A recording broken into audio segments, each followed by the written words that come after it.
Ang pelikula ay nagsisimula kina Detective Mike Lowry at Marcus Burnett na mabilis na nagmamaneho sa mga kalye ng Miami habang sinusundan sila ng ibang mga pulis. Dumating sila sa isang ospital at nagmamadaling pumasok papunta sa kwarto kung saan kapapanganak lang ng anak ni Marcus na si Megan ng isang batang lalaki. Naroon din ang asawa ni Marcus na si Teresa at ang fiancé ni Megan na si Reggie, na nagbalita kay Marcus na ipinangalan sa kanya ang bata, isang bagay na lubos na ikinagalak ni Marcus. Napuno ng emosyon, nagsimulang lumuha si Marcus kaya lumabas si Mike ng silid.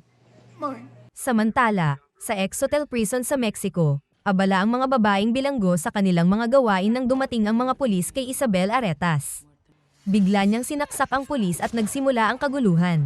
Gamit ang kaguluhan bilang pagkakataon, tumakas si Isabel sakay ng ambulansyang pinagmukhang pulis. Paglabas ng kulungan, sinalubong siya ng kanyang anak na si Armando Armas na mabilis na pinatay ang ilang opisyal bago yakapin ang kanyang ina. Magkasama silang tumakas at sinunog ang ambulansya. Pagbalik sa kanilang hideout, iniabot ni Isabel kay Armando ang isang flash drive na naglalaman ng mga impormasyon tungkol sa mga nakatagong milyones ng namayapa niyang ama na si Benito Aretas. Nagplano sila ng paghihiganti kung saan isa-isa nilang papatayin ang mga responsable sa pagkamatay ng kanyang ama. Kabilang sa mga target nila ay si Detective Mike Lowry, ngunit iginiit ni Isabel na si Mike ang magiging huli sa kanilang listahan na papatayin. Kalaunan dumating si Armando sa Miami Harbor para kunin ang pera ng kanyang ama na nakatago sa kahon na inilibing sa ilalim ng dagat na balak niyang gamitin sa pakikipagtrabaho sa ibang mafia. Ngunit nang hatiin na ang pera, binigyan siya ng leader ng mafia ng kakaunting bahagi na tila sinasabing iyon lang ang para sa kanya.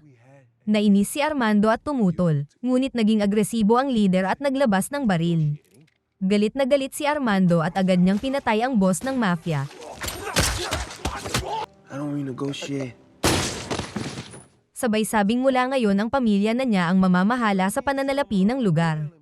Humingi siya ng mga tapat na tauhan na magsisilbi sa kanya kaya lumapit ang leader ng gang na nagngangalang Lorenzo Rodriguez, kilala rin bilang Suelo, para sumama sa kanya. Samantala, ang mga kasamahan ni na Mike at Marcus kabilang si Captain Howard, ay nagtipon sa isang bar upang ipagdiwang ang pagiging lolo ni Marcus. Ikinwento ni Marcus kay Mike ang kagustuhan niyang magretiro at bantayan ang paglaki ng kanyang apo. Tumutol si Mike at sinabing ayaw ni Teresa na puro tambay lang siya sa bahay pero iginiit ni Marcus na pamilya lang ang tunay na mahalaga. Biglang dumating si Rita na bagong promote bilang lieutenant at dating kasintahan ni Mike. Sabik siyang makita ang apo ni Marcus. Binati siya ni Mike sa bagong posisyon na ibinigay sa kanya ni Captain Howard. Nagpasalamat si Rita at ibinahagi niyang siya na ngayon ang namumuno sa amo, na binubuo ng mas batang mga pulis.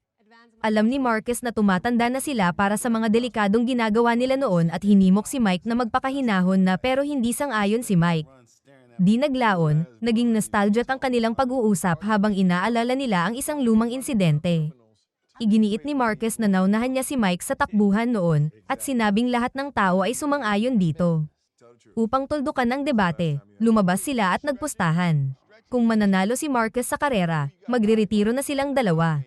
Ngunit kung mananalo si Mike, magpapatuloy sila sa trabaho gaya ng dati. Sa pagsisimula ng karera, mabilis na naiwan si Marcus habang si Mike ang nangunguna. Bigla na lamang may lumitaw na motorsiklo at binaril si Mike bago mabilis na tumakas. Nagkagulo ang mga tao habang nilalapitan si Mike na sugatan at duguan. Desperadong tinatawag siya ni Marcus, nakiusap na huwag siyang bibitaw. Dumating ang mga paramedic at agad siyang isinugod sa ospital, kung saan naghihintay ng balisa ang kanyang mga kaibigan at katrabaho kabilang na si Rita at asawa ni Marcus. Labis na apektado, nanalangin si Marcus sa Diyos, nakiusap na iligtas si Mike at nangakong iiwas na sa karahasan kung maliligtas ang buhay nito. Sa headquarters ng amo, abalang-abala ang team sa pagtukoy kung sino ang bumaril kay Mike sa pamamagitan ng pagsusuri sa mga balang nakuha sa crime scene. Samantala, sa Miami, galit na galit si Isabel habang pinagsasabihan si Armando sa pagtangkang patayin agad si Mike. Nagpatuloy si Armando sa kanyang misyon at isa-isang pinapatay ang mga taong itinuturing niyang responsable sa pagkamatay ng kanyang ama na si Benito Aretas. Kabilang si Rodrigo Vargas na isang retiradong piskal, si Jack Weber na isang forensic analyst na may 20 taong karanasan sa Miami, at si Leon Sorensen na isang dating hukom. Lahat ng mga ito ay tumutol kay Benito sa kanyang paglilitis. Balik sa ospital, nananatiling walang malay si Mike habang binabantayan siya ni Marquez, na pati balbas ay pinakulayan para sa kanya. Pagkalipas ng 6 na buwan, nagtipon-tipon sila para sa kasal ng anak ni Marquez na si Megan. Naiyak si Marquez dahil sa emosyon. Dumating si Mike na nasa wheelchair ngunit ikinagulat ng lahat nang tumayo ito at ganap ng gumaling. Nagbigay siya ng toast para sa bagong kasal at taos-pusong nagpasalamat sa lahat. Kalaunan, sa isang bar, pinayuhan ni Captain Howard si Mike na magbitiw na at ipinaliwanag na hindi na siya pwedeng basta-bastang kumuha ng sariling mga kaso, dahil ang amo na ang namamahala sa mga investigasyon. Mapanuyang tinanggihan ni Mike ang ideya, tinawag pa ang amo na parang isang high school musical. Ngunit sinagot siya ni Howard, sinabing na-recover na nila ang mga bala mula sa baril na bumaril sa kanya at patuloy pa rin ang kanilang investigasyon. Desperadong nakiusap si Mike kay Howard na hayaan silang dalawa ni Marquez ang humawak ng kaso, ngunit kinwestiyon ni Howard kung kinausap ba niya si Marquez tungkol dito. Nang malaman niyang opisyal nang nagretiro si Marquez, hinarap niya ito at sinubok ang hikayatin na habulin ang taong bumaril sa kanya. Tumanggi si Marquez, iginiit na tapos na siya sa dating buhay nila. Ipinaalala niya kay Mike na 3 beses siyang na-code blue sa ospital, isang nakakatakot na karanasan para sa kanya. Giit ni Marquez, wala namang nawala kay Mike kundi ang reputasyon niya pero buhay pa rin siya. Binalaan niya si Mike na ang paghihiganti ay magdudulot lang ng mas maraming karahasan. Nakikita niya ito bilang senyales na oras na para talikuran ang karahasan. At hinimok si Mike na ayusin ang kanyang buhay at magpakatahimik. Sa kabila ng paulit-ulit na paghimok ni Mike, nanindigan si Marquez, tinanggihan siya at lumakad palayo. Samantala, si Armando ay nasa harap ng kanyang computer, nanunood ng mga ulat tungkol sa kanyang ama nang tumawag si Isabel. Nag-usap sila sa Espanyol, kung saan sinabi ng kanyang ina na hindi namatay si Mike. Dahil dito, in-upload niya ang bodycam footage ng pamamaril niya kay Mike sa darknet kung saan umabot ito sa social media at mabilis na nag-viral ang video. Kalaunan, binisita ni Rita si Mike sa bahay nito at sinabing hindi na siya maaaring bumalik sa serbisyo at hinikayat siyang pabayaan na ang amo na humawak ng kaso. Samantala, ine-enjoy ni Marquez ang kanyang pagreretiro, ngunit nagsimula ng mainis ang kanyang asawa sa palagi niyang presensya sa bahay at inutusan siyang lumabas muna. Nagdesisyon si Mike na siya na mismo ang hahanap sa bumaril sa kanya. Bumisita siya sa retiradong kriminal na si Manny the Butcher at pinukpok ang kamay nito gamit ang martilyo hanggang sa ibigay nito ang pangalan ng isang lalaking si Booker Gracie na isang arms dealer kung saan sa kanya mismo galing ang mga uri ng bala na tumama kay Mike. Ikinadena ni Mike si Manny sa poste sa loob ng butcher shop bago iulat kay Howard ang kanyang nalaman. Muling nakiusap siya na ibalik siya sa kaso. Bagaman labag sa kalooban, pumayag si Howard na hayaang makipag-ugnayan si Mike sa amo team para mabantayan siya ng maigi. Ipinakilala siya ni Rita sa buong team habang papunta sila kay Booker Gracie sakay ng van. Sa daan, nagtalo sila kung aarestohin si Booker o gagamitan ng puwersa. Pagdating nila sa destinasyon, ipinakita kay Mike ang mga teknik ng investigasyon ng team. Nakuhanan ng drone ng isang transaksyon sa basement kung saan naroroon si Booker Gracie at may mga customer itong bibili ng armas sa kanya. Ngunit napansin ni Mike na tila walang laman na pera ang bag kaya agad niyang naramdaman ang panganib. Batid niya na isa itong setup para patayin si Booker Gracie at hindi niya hahayaang mangyari yon. We need Booker alive! Get back here! Get me body cams. Can we count the cash or what?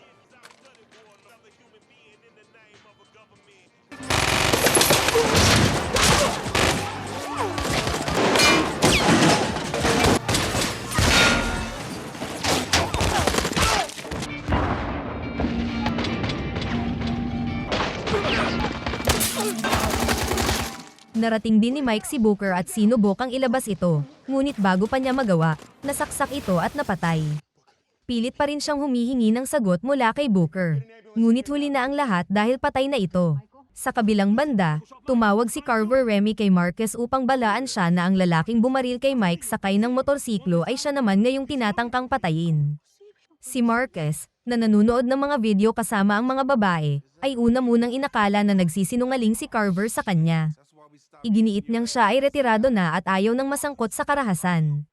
Gayunpaman, tiniyak ni Carver na nagsasabi siya ng totoo at iminungkahing gamitin si Marquez bilang pain upang mahuli ang lalaking nagtangkang pumatay kay Mike.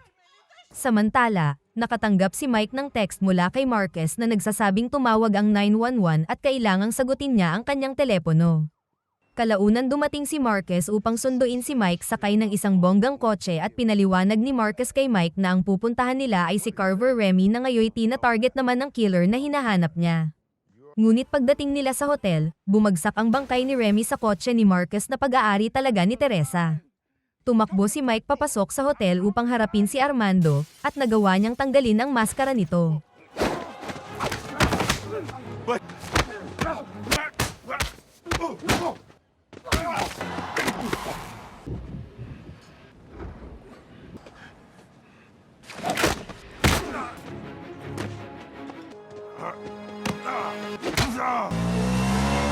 Sa huli, umalis sina Marquez at Mike sakay ng kanilang sira-sirang sasakyan, kung saan dismayado si Mike na bigong mahuli ang killer, habang halatang nanginginig sa takot si Marquez kay Teresa dahil sa pagkasira ng kotse nito. Kalaunan, sumama si Mike kay Howard sa isang laro, kung saan sila ay nagbonding at ipinakita ni Howard ang tunay niyang malasakit kay Mike. Habang palabas sila, tinamaan ng bala sa leeg si Howard. Sina Armando at Suelo ang may kagagawan nito. Dahil alam ni Mike na nasa open area sila, hinila niya si Howard sa likod ng kotse para hindi tamaan ulit. Sinubukan ni Mike na buhayin si Howard, ngunit namatay na ito. Matapos ang libing, pumayag na si Marquez na makipagtulungan muli kay Mike sa huling pagkakataon alang-alang kay Captain Howard. Samantala, patuloy pa rin sa pagbibigay ng utos si Isabel kay Armando mula sa Mexico. Nagpunta sina Mike at Marquez upang hanapin ang isang kahina-hinalang broker na si Picante Jenkins para sa lead sa kanilang hinahanap. Pumasok sila sa motel room ni Jenkins na lasing sa droga. Sinubukang kausapin ni Marquez si Jenkins sa mahinhin na paraan, ngunit dahil sa impluwensya ng droga ay sinuntok lamang siya ng malakas. Habang pinapanood ang nangyayari, sarkastikong tinanong ni Mike si Marquez kung epektibo ba ang kanyang paraan. Agad na kinuha ni Mike ang kontrol sa sitwasyon at itinutok ang kanyang baril kay Picante, na agad siyang nakilala mula sa kumalat na video ng pamamaril. Tinukso ni Picante si Mike. Sinasabing kung wala lang siyang baril ay tinapos na niya ito. Habang lalong umiinit ang kanilang sagupaan, dumating ang ammo team at na-neutralize si Picante sa pamamagitan ng kuryente. Naiinis si Mike sa kanilang panghihimasok, ngunit agad niyang napagtanto na si Marquez pala ang tumawag sa kanila. Ipinaliwanag ni Marquez na makikipagtulungan na sila sa amo mula ngayon. Pagbalik sa opisina, ipinaalam ng amo team kina Marquez at Mike na konektado ang lahat ng mga kamakailang biktima ng pagpatay. Isang hukom, mga piskal, at isang kapitan ng pulisya. Sa kasamaang palad, wala silang nakuha na makabuluhang impormasyon kay Picante. Ngunit nang silipin ni Dorn ang social media ni Picante, habang tinitingnan ng mga larawan ay nakilala ni Marquez at Mike si Lorenzo o mas kilala sa bansag na Suelo. Natuklasan din nilang kaarawan ni Lorenzo kinabukasan at may nakaschedule na party sa gabing iyon. Nagkasundo ang grupo na dadalo sila doon ng nakakaswal. Pumunta ang team sa isang club kung saan nila natagpuan si Suelo. Si Kelly ang nagsilbi ng inumin kay Suelo habang si Dorn ay minumonitor ang kilos nila mula sa sasakyan. Sa pamamagitan ng kanilang earpiece, nagbibigay ng update si Kelly tungkol sa lokasyon ni Suelo. Pamwesto si Raph sa DJ booth at binati si Suelo para sa kanyang kaarawan. Pagkatapos sabay-sabay nilapitan ni Marquez at Mike si Suelo mula sa magkabilang panig, habang pabirong inaawit na makukulong ka na ngayong gabi. Matapos siyang subukang arestuhin, tumakas si Suelo at kinailangan ng team na labanan ang kanyang mga tauhan.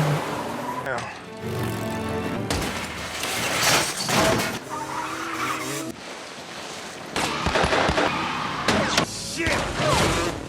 Oh, Wake up! Wake up! Shelby, wake up, Swalo! Kill his ass! Shit! We got your man! Swalo, who wants to kill me? Shit, everybody want to kill you. Y'all both dying tonight. Coming up, Marcus. Oh, shit.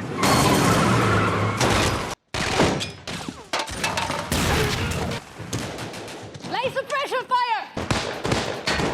Sinamantala ni Suelo ang pagkakataon para tumalon sa motorsiklo ng kaibigan at tumakas. Sumakay sina Mike at Marcus sa motorsiklo na may sidecar para habulin si Suelo. Nakita ni Marcus ang isang baril at inudyukan siya ni Mike na barilin si Suelo. Tumanggi si Marcus at sinabing may pangako siya sa Diyos na hindi na siya gagamit ng armas. Sumagot si Mike na ang pagtupad sa misyon ay pagtupad din sa kalooban ng Diyos, iginiit na isa lang siyang kasangkapan ng banal na hustisya. Sa wakas, naniwala si Marcus at pinaputukan ang mga biker na sumusunod sa kanila. Hey! Boy! Nagpatuloy sila sa mga kalsada upang habulin si Suelo, ngunit biglang lumitaw si Armando sakay ng helikopter at pinaputukan sila ng bazooka. Oh, shit. Pagkatapos nagbaba ito ng lubid para makatakas si Suelo. Nagawa naman ni Mike na tumalon sa lubid. Sinubukan siyang barilin ni Armando, pero dahil nakaharang si Suelo ay siya tuloy ang tinamaan. Nagkatitigan sina Mike at Armando, at may sinabi si Armando sa wikang Espanyol. Hasta el fuego. Pinaputukan ni Marcus ang helikopter, kaya napilitang tumalon si Mike sa tubig. Pagbalik sa headquarters, palihim na inutusan ni Mike si Dorn na i-hack ang cellphone ni Suelo. Nang makapasok sila sa cellphone ni Suelo, inutos ni Mike na magpadala ng mensaheng may kahulugang hasta el fuego sa lahat ng contact. Pagkatapos, nagsimulang mag-search si Mike ng Santa Maria Ex-Hotel Prison, pero wala siyang nakita. Pinalitan niya ng keyword at hinanap si Isabel Aretas. Biglang may lumabas na mensahe sa cellphone ni Suelo. Hola Mike, sa karagdagang pagsisiyasat, natagpuan niya ang mga dokumento ni Armando. Samantala, pinahayag ni Rita sa grupo ang masamang balita kung saan magsasara na ang Ammo team at hindi na sila maaaring mag-operate. Sa kabila ng balakid, pinakalma sila ni Marcus at sinabing magiging maayos din ang lahat. Pagkatapos hinabol niya si Mike sa labas. Nang maabutan niya ito, tinanong niya kung ayos lang siya, at may nakagugulat na pag-amin si Mike. Ipinaliwanag niya na 24 na taon na ang nakalipas. Bago pa sila naging magpartner ni Marcus, inalis siya ni Howard mula sa Police Academy at isinabak sa isang undercover na misyon sa loob ng Aretas Cartel. Siya ang nakapatay sa asawa ni Isabel na si Benito Aretas, at sinabi niya na lahat ng naging biktima sa mga kamakailang pagpatay ay may kaugnayan sa kasong iyon. Ipinaliwanag ni Mike na ang lahat ng nangyayari ngayon ay isang akto ng paghihiganti. Ibinunyag pa ni Mike na nagkaroon sila ng relasyon noon ni Isabel Aretas nang maging driver siya nito at malakas ang kutob niya na marahil anak niya si Armando. Hindi natuloy ang plano nilang magtanan, kaya tuluyang iniwan ni Mike ang buong operasyon. May madilim na reputasyon si Isabel. Tinatawag siyang La Bruja na nangangahulugang mangkukulam dahil sa kanyang mga kahina-hinalang gawain. Giit pa ni Mike, si Isabel ay isang walang pusong mamamatay tao kaya wala siyang choice kundi ikulong ito habang buhay.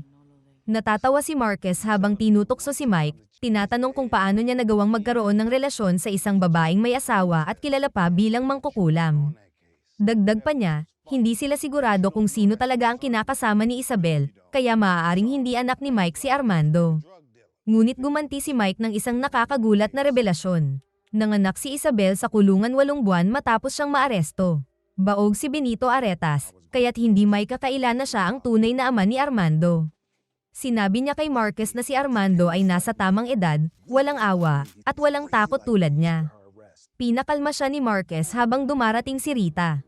Nang napagtanto ni Isabel na alam na ni Mike ang katotohanan, kinausap niya ito at inayang pumunta sa Mexico City para tapusin na ang lahat. Pagdating nila sa Mexico, naghanda sila ng mga armas.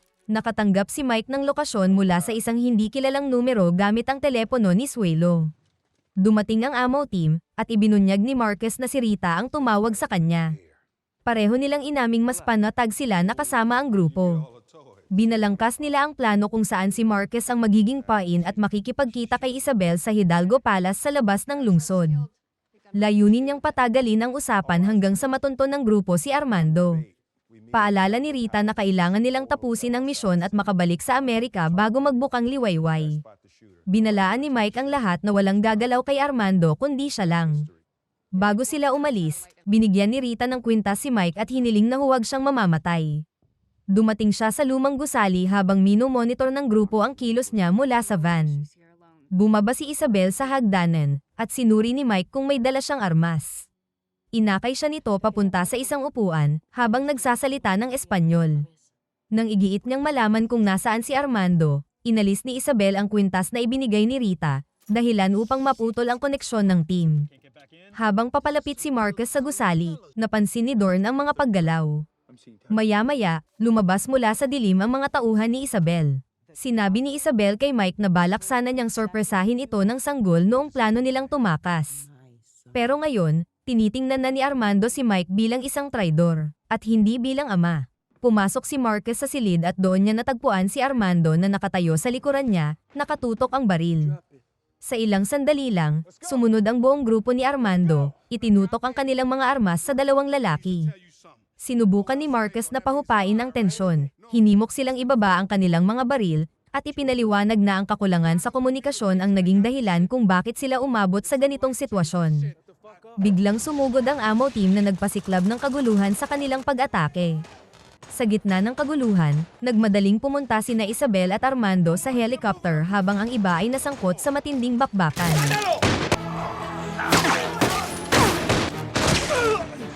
Go! Go!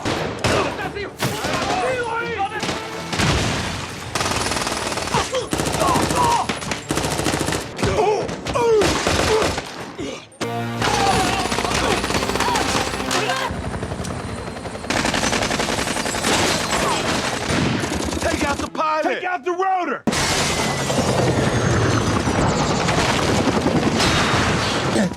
You got a fucked up family, Mike. Sa gitna ng apoy, tinawag sila ni Rita habang tumatakas mula sa nag-aapoy na guho. Samantala, hinahanap ni na Mike at Marcus si Isabel nang bigla itong lumitaw. Sa sandaling iyon, hinila ni Armando pababa si Mike, habang sinamantala ni Isabel ang pagkakataon upang paulit-ulit na saksakin si Marcus. Nagkaroon ng matinding labanan sina Mike at Armando.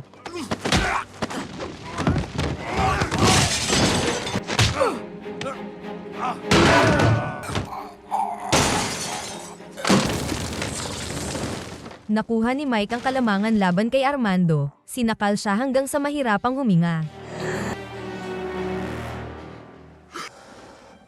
Sa kanilang paghaharap, malungkot na ipinahayag ni Mike kay Armando na siya ang kanyang ama at wala siyang kagustuhang lumaban.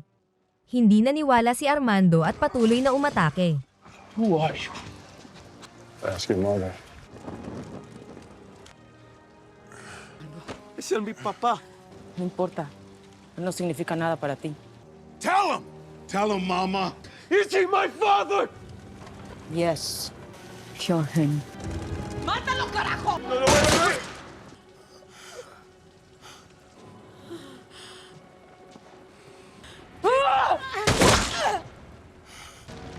Lay down. Habang lumalala ang apoy, hinikayat ni na Marcus at Rita si Mike na umalis na, ngunit tumanggi itong gumalaw. Biglang nagkaroon ng pagsabog at natapon si Marcus papunta sa gilid ng gusali. Agad siyang hinawakan ni Mike, pilit siyang hinihila pataas habang helpless na nakatingin si Rita mula sa kabilang panig ng apoy. Sa isang nakakagulat na kilos, pinilit ni Armando bumangon upang tulungan si Mike na mailigtas si Marcus. Pagkatapos ay magkasamang lumabas ang tatlo mula sa nasusunog na gusali. Sa labas, sinubukan nilang pigilan ang pagdurugo ni Armando. Nangako si Mike na susuportahan siya, ngunit sa ngayon ay kailangan niya munang harapin ang batas dahil sa mga ginawa niyang krimen. Kalaunan, mas naging maganda na ang samahan ng buong team at nagdiwang sila nang ma-promote si Rita bilang bagong kapitan. Nagbonding din sina Mike at Marcus kasama si Baby Marcus habang inaawit ang kantang Bad Boys sa kanya. Bago matapos ang pelikula, binisita ni Mike si Armando sa kulungan at inalok ito ng pagkakataong makabawi sa kanyang mga kasalanan, at mukhang interesado naman si Armando.